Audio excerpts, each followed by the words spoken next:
Hey folks, this is Morris Jackson again. Look, I just want to drop in real quick to see if I can clear up some misinformation and propaganda that is floating around amongst those who are Donald Trump or MAGA supporters.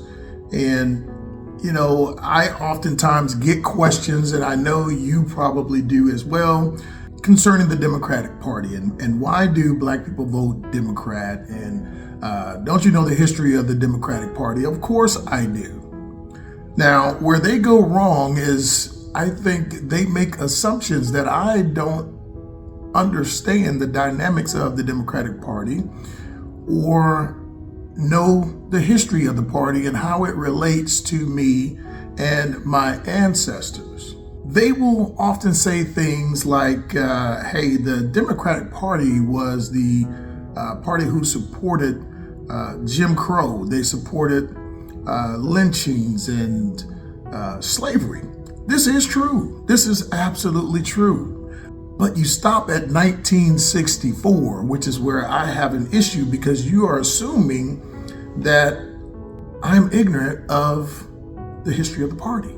Now, we all know that in 1964, Lyndon B. Johnson signed the Civil Rights Act. As a matter of fact, he signed a couple of acts there. But it was the Civil Rights Act that forced the Dixiecrats out of the party.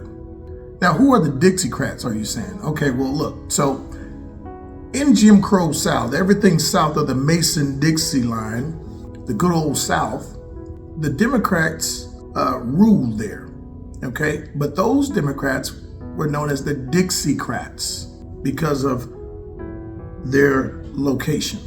They very much identified with the ways of the old South, and they were all on board when it came to keeping us black folks in our place, if you will. They felt like the North was coming down and meddling in their business and stirring things up. And there was no need to change anything because everybody was doing just fine.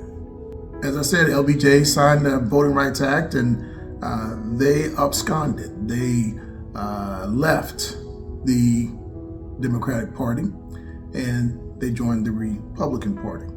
Now, there were Democrats also who were very liberal at that time, and those are usually going to be your Democrats who were north of the Mason-Dixie line and along the Atlantic seaboard and in out west to California.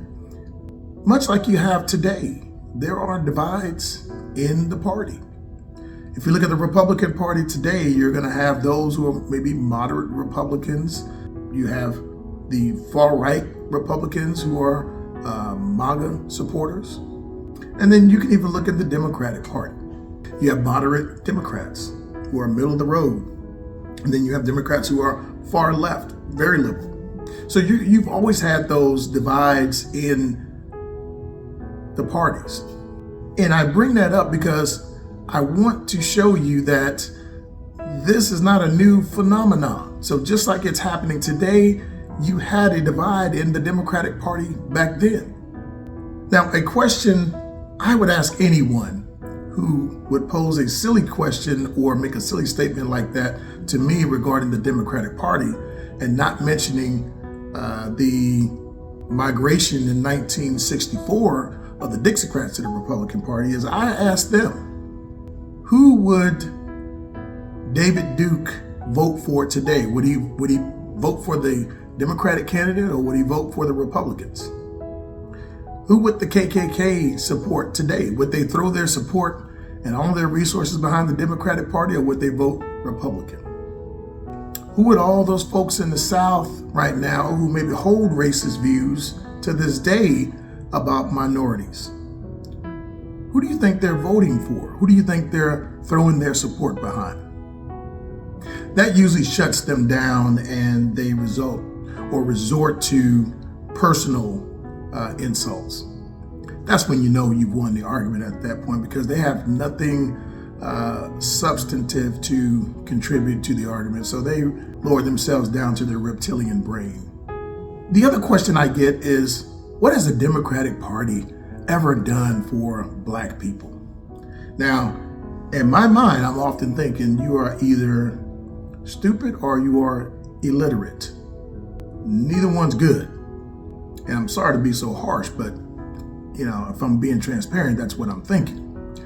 If you just open a book, well, you know what? Nowadays, you don't even have to read a book. Let's do this because I just did it. You just Google and you look up the bills that were passed by Democratic presidents and Congresses. And it's very easy to find. So if you look at the 1964, well, let me start here. I'll make it easy for you. I'm just going to go right down the line. So you have the Economic Opportunity Act of 1964. This was a bill signed into law by LBJ, or President Lyndon B. Johnson. This was the War on Poverty. Now, before 1964, the poverty rate amongst African Americans was over 50%. So I think that bill probably helped a lot of minorities. And as we discussed before, you have the Voting Rights Act of 1965. That guaranteed the voting rights of ethnic minorities and abolished restrictive measures such as literacy tests. And a lot of these gerrymandered districts and all of these other things that you're seeing today that the Supreme Court has basically abolished. Then you have the Civil Rights Act of 1968, which prohibited discrimination in housing. This was a huge win for African Americans and other minorities as well. And then you had the Equal Employment Opportunity Act of 1972. Now, what did this do? This gave the Equal Employment Opportunity Commission authority to sue in federal courts when it finds reasonable cause to believe that there has been employment discrimination based on race, color, religion, sex, or national origin. But wait, there's more. You had the Equal Credit Opportunity Act, which was passed in 1974. This prohibited the discrimination by creditors against applicants on the basis of race with respect to any aspect of a credit transaction. This is very important because if you don't have access to credit, how then can you start a business? How then can you find financing for a home or to purchase land? This opened the doors for many minorities. Then in 1977, you had the Community Reinvestment Act. This limited redlining. How many of you know that it was legal to redline, to basically say, okay, north of this line or west of that line, this was for black people, this was for white people, and you could not sell, and banks actually would not sell to you, wouldn't even show you a home in that area. Redlining was legal, it was institutionalized. And then you have the Civil Rights Act of 1982.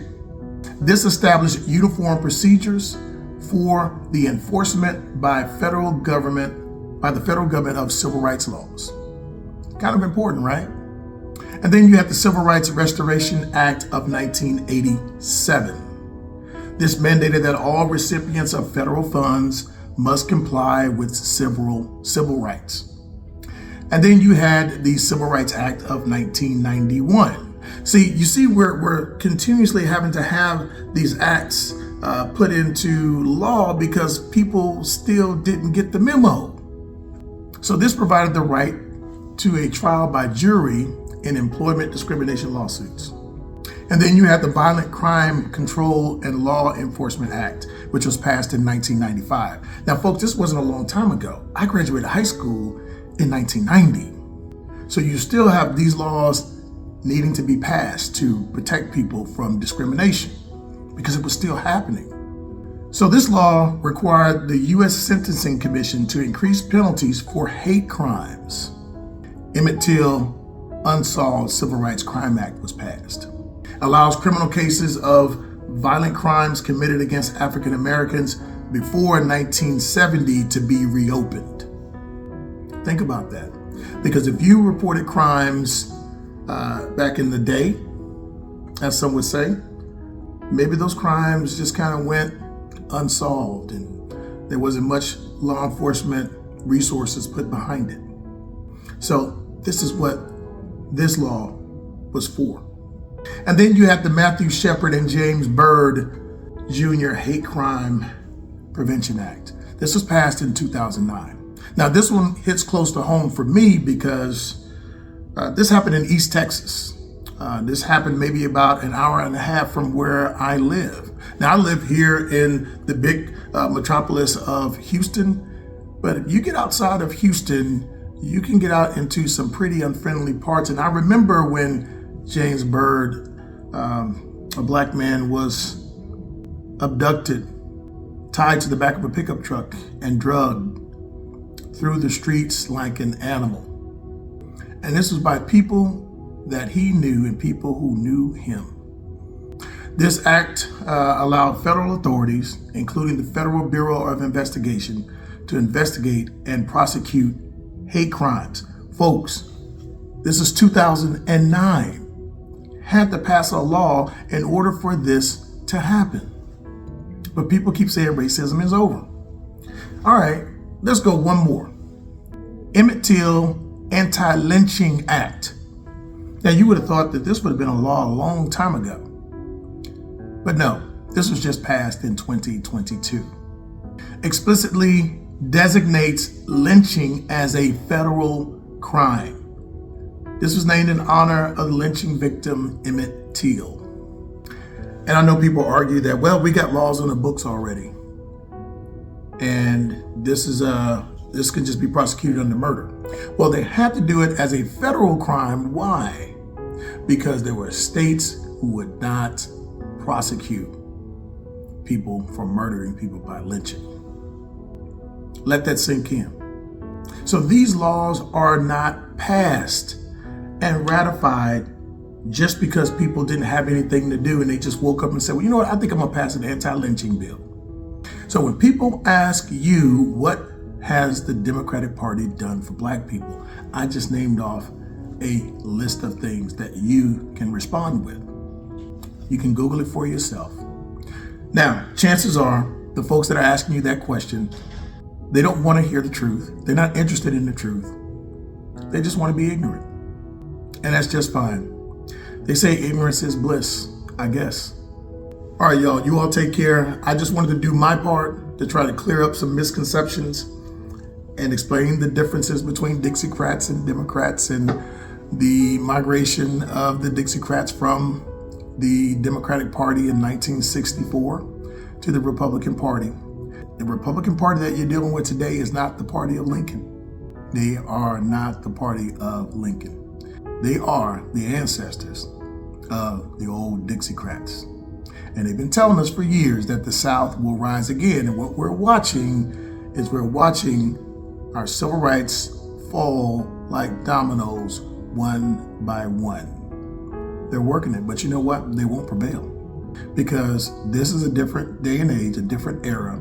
They're dealing with a much smarter, much more educated, much richer, more well-resourced African-American community.